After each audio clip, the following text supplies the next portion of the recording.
Salut, c'est Trado. Voilà mon commentaire pour l'indice parisien, pour le lundi 2 novembre.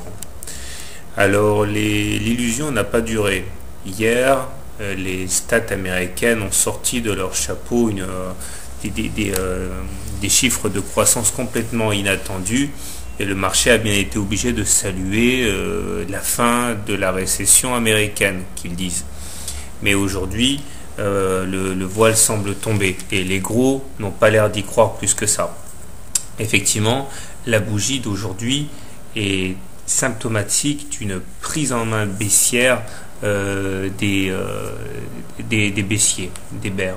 Effectivement, nous avons un magnifique Marubosu de belles factures qui montre qu'à aucun moment les haussiers n'ont réussi à reprendre la main, du début jusqu'à la fin de la séance.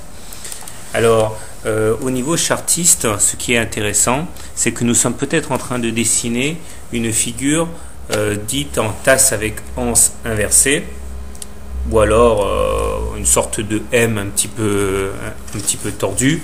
Toujours est-il que l'objectif reste le même. Il s'agit de reporter la hauteur de la anse qui nous emmènerait directement sur les 3400, ce qui est une figure qui est très sympathique à trader.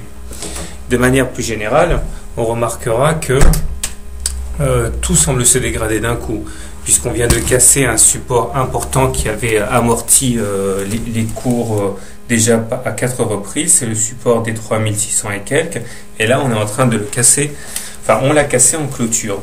Autant dire que des ordres stop se sont déclenchés sur ces niveaux.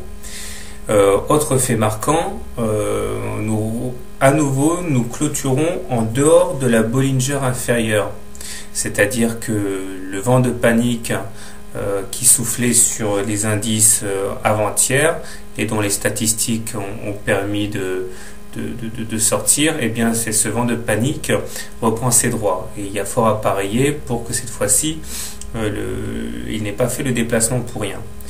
La dynamique est également très négative au regard d'autres critères. Tout d'abord le croisement M7 M20 qui se perpétue, la courbe rouge en pointillé coupe une M20 également décroissante, ce qui est un signe très négatif.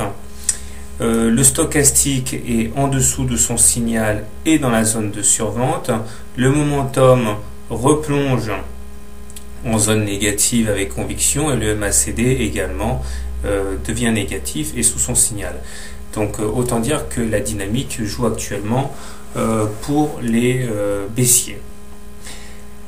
De manière plus générale, on est toujours dans une fourchette d'Andrews bleu, dont le ralliement de la borne basse entraînerait les cours aux alentours de 3500 moins.